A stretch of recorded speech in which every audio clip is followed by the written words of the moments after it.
Willkommen to the Popish plot. I'm Nate. I'm Jessica. And I'm Mike. We are continuing our series for Women's History Month on some of the great female saints of the Church. Today, we're going to medieval Germany for the, I think, second newest Doctor of the Church. Possibly.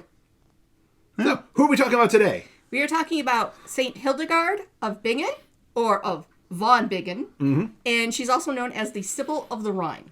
Now, why is that? Does she have some kind of connection to music? She has connections to everything. Ooh, she sounds very impressive. And well connected. Yes. She was born in 1098 in what was the Holy Roman Empire, but was in the part that's now Germany. Sure. She died on September 17th in 1179. For the time, that's a good long life. Yeah. Also in what is For now this time, Germany. that was a good long life. I mean, that's 81 years. And she was thought to be the youngest of 10 children and born to lower nobility. Okay. She had visions starting around the age of 3, and later was ordered by her confessor to write down the visions. Now, if I recall correctly, because she started having the visions at such a young age, she thought that everyone did, and it wasn't until she was older that she found out, wait, not everyone sees God and angels? I mean, yeah. That's like those people who don't have an inner monologue, who suddenly, about a year ago, suddenly realized, wait, you mean you guys have that? And we all went, wait, you don't? You don't verbalize every thought that goes through your head? Anyway, so the first book of these visions that she wrote was read by then Pope Eugene III, who, in essence, gave her papal authority to continue and, approval. He gave her the papal thumbs up. Yeah. She ended up becoming a Benedictine nun and found 2 monasteries for nuns. But the reason why she's on this list is for many other things, including the hilarious yet, odd story of how she's officially become a saint. At that time, she was one of the first people that they tried the modern sort of method. There's been changes through the years, but it went from, we just all agreed this person is a saint to, all right, we got a process, we have to go through these steps. First 1,000 years of the church, first you're a martyr. Yes, everyone's a martyr. They're a saint, of course. And then later on, okay, we're not martyred anymore, but as soon as they die, he was a saint! Unless, of course, by some chance they weren't a saint, Yeah. But again, that's how it was done. Yeah, but everyone agreed. This is a great person. They must be a saint. But come on now, we're in the second millennium. It's time to get serious. We're going to have a bureaucratic process. Yep. So she was beatified on August 26 in 1326. Nice and formal. And then she ended up getting put on the calendar of saints in the 16th century. Sure. But she wasn't officially sainted yet. So let me see. So it's the 14th century. She's officially beatified. So she's a blessed. Yeah. And then from the 16th century on, she's listed on the calendar as saint. Yes. Without at any point in those 200 years being sainted. canonized.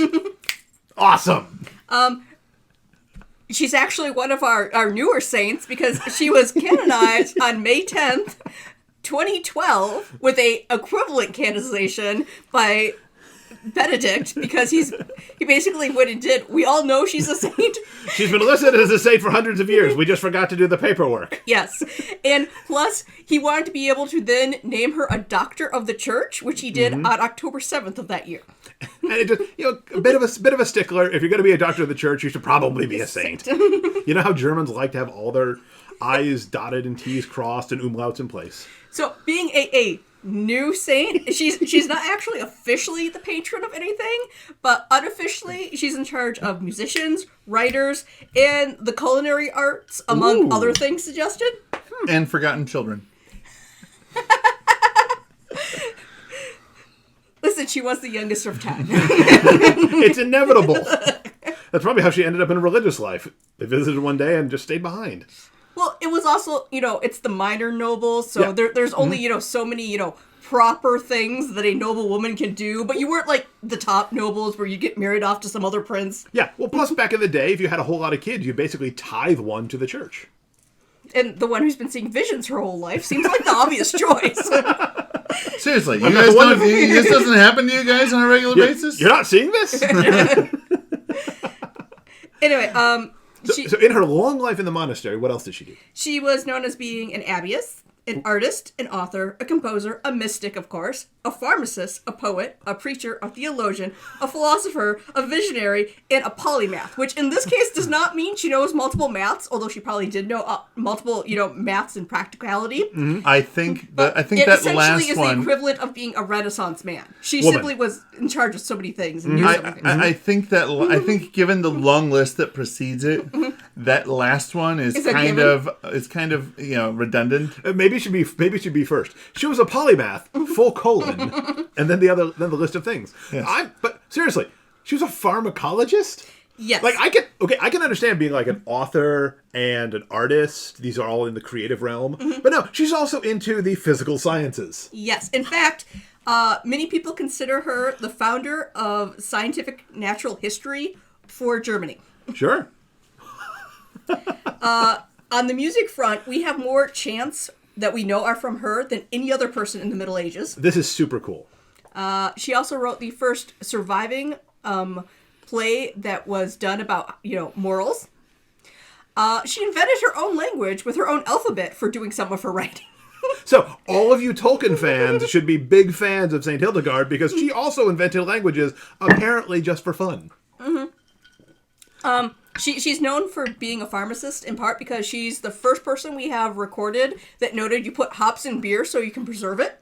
God bless her. Yeah. God bless her. And she documented a lot of medical practices that weren't written about because the people who practiced it were largely females and they didn't read and write Latin. A lot of it would be done by midwives and people who knew folk medicine. Yeah, midwives, folk medicine, the old lady in the neighborhood that knows, if you chew on some willow bark, your head feels better. And she also did 4 preaching tours throughout Germany, which was mainly about denouncing clerical corruption. Who doesn't love that? And calling for reforms. Darn right. So for all those of you out there who are thinking, man, if we could just get back to the way the church used to be, it's had its problems for as long as there have been people in it. And it's had its nuns who had very strong opinions about it for as long as there's been nuns. Darn right. Someday we'll have to do one on when all the Catherines got together to yell at the Pope in France. I think what you meant to say was it's had little old ladies who were very disappointed with the way the church was going as long as there have been nuns. Let us just urge each and every one of our reviewers to cultivate a greater knowledge of church history, because I'm not saying that there's not shady and bad stuff going on in the church now. Totally is. But the more you know about church history, the more you realize, oh no, it's okay. It's always been this way. We're actually getting a little bit better. And this again proves the divinity of the church, because if she was a purely human institution with all of the incompetence and villainy that's happened over the years, she never would have lasted. Nope. I did once make a meme of the 2 guys that were like wrestling with agreement with people who hate the Catholic Church on one side and people who love church history on the other, with the combining factor of, hey, remember that time they put the corpse of a pope on trial? I do love that quote, though. Woman may be made from man, but no man can be made without a woman. Even the boss came from a woman. Yep. Yes, which is part of the reason why she's on the list for women ones. Both that quote and the fact that she invented and did everything. I find it impressive that she wrote more. She's known to have written more chants than anyone else. Yeah. That's amazing. And she wasn't even really highly educated for her day. She's just a genius. Yeah. She was just so smart that she's like, I've got to get this on paper. Now, I believe that she's also honored outside of the church. Well, I'm pretty sure that the people who honored her outside of the church knew about her, probably from church stuff. Of course. But yes, she has what they call a minor planet, but largely is an asteroid named after her, and a whole genus of trees. Ooh, fancy. Mm-hmm. She also has been referenced during the time in which women wanted to be able to argue for the right to becoming a doctor, joining medical schools, because basically she did all the medieval medicine.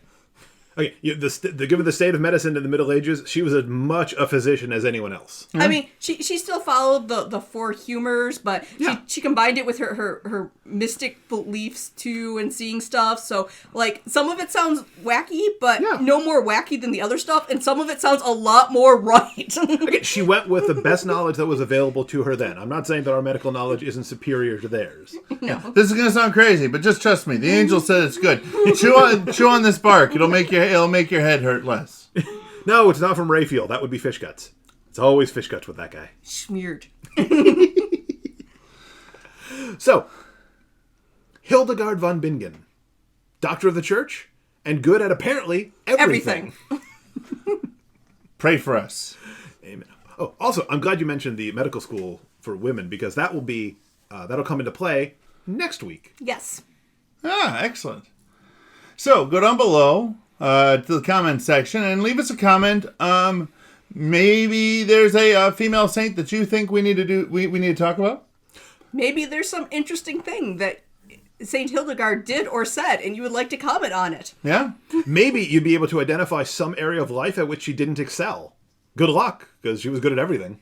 Well, I mean, Well, most everything. I mean, there's got to be something she was not good at. Doubt it. Well, there were sciences that we didn't have yet. I'm pretty sure she's not good at, like nuclear physics. No, she at least then. She probably would have figured now, that out. Probably. She'd pick it up super quick. Yeah. She's in heaven being like, don't you know if you just do this? She's a polymath. She just needs to be led along the path. Anyways, go down below. Share with us your thoughts about Saint Hildegard, or your thoughts about another saint that we should do an episode about. Mm-hmm. While you're down there, make sure you hit the subscribe button and the bell right next to it, so you get notified of new episodes when they come out. And make sure to give us a like, because why not? And until next time, remember to live your faith. Love your faith. Share that love.